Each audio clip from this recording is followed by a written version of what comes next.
Hello, Colts. I'm Manny, one of your anchors for today, and this show is for May 11th, 2022. And I'm Chance, your other anchor for today, reporting to you from the KTV studio. Hey, Chance, can we briefly talk about what respect is and at least one way we can show it? Yeah, sure. One of the ways you can show this life skill is by turning in your overdue library books. I agree. There's this book I've been wanting to read, but it's not in the library. Colts, please remember that you would feel the exact same way if you wanted to read a book that someone else had. Now remember, Colts, that when you turn in your overdue library books, you can use your student ID to make a quick trip to the library. On a completely smooth transition, let's talk about the art cover contest. The theme for this contest is red carpet. Ms. Vandermeer will be handing out supplies during lunch and break, so if you need them, come by her room and for the supplies that you need. Speaking of lunch, I'm starving. Manny, what did you happen to see the lunch menu for today? Yep, I sure did. Today we have Domino's Smart Sliced Cheese Pizza, hamburgers, spaghetti with meat sauce, and finally turkey ham and cheese sandwiches. Wow, it seems like we really could get full of that lunch. Yeah, so let's see how we can burn off those calories in the sports corner with Jada.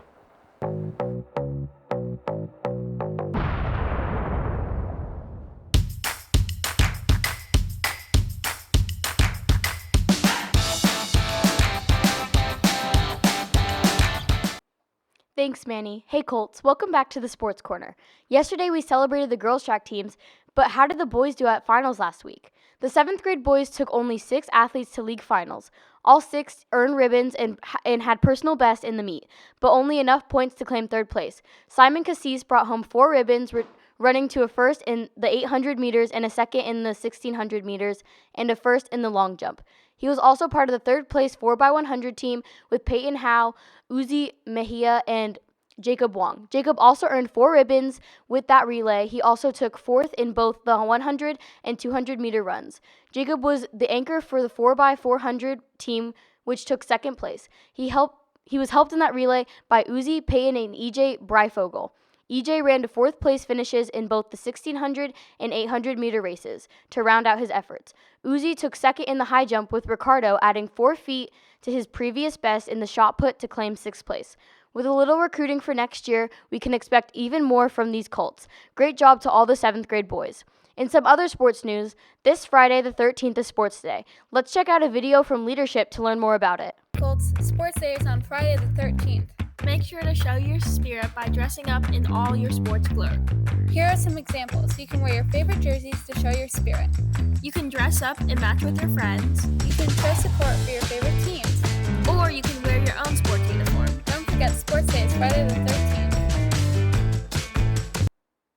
That's all for sports. Make sure to wear sports attire on Friday. Now back to Manny and Chance in the KTV studio.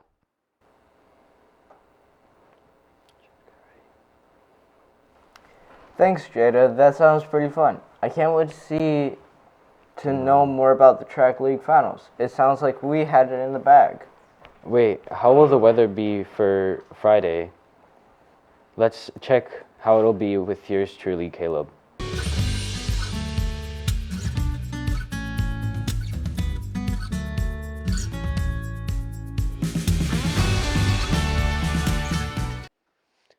Thanks, Manny. Good morning, Colts, and welcome back to the weather studio. As the school year comes to a close, the weather has been getting hotter. Yet it seems that it will be only 63 today with a low of 40, getting even colder tomorrow with some clouds and a high of 61. Luckily, our future looks brighter. On Friday, it looks to be mostly sunny with a high of 70 and a low of 45. On a more global scale, the dangers of climate change are serious. As we know, the October fire season has recently gotten more rabid over these past years.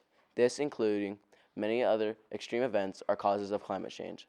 By decreasing our carbon emissions, we can work as a species to solve this worldwide problem. That's it for weather. Now back to the KTV studio with Manny and Chance. Thanks for the heads up, Caleb. Alright, to end off today's episode, let's talk a bit about the history of the Civil War, specifically the battles of Gettysburg. The Battle of Gettysburg is an important battle to the success of the Union victory in the Civil War. It was a turning point for the Union, and it was decided in only 3 days. First, 20,000 Union soldiers go to cut off supplies to the Confederate side, but they are shot by 30,000 Confederate soldiers, and they retreat to put back defenses for the next day. Finally, there is another round of fighting where Confederates gain ground all around the fort.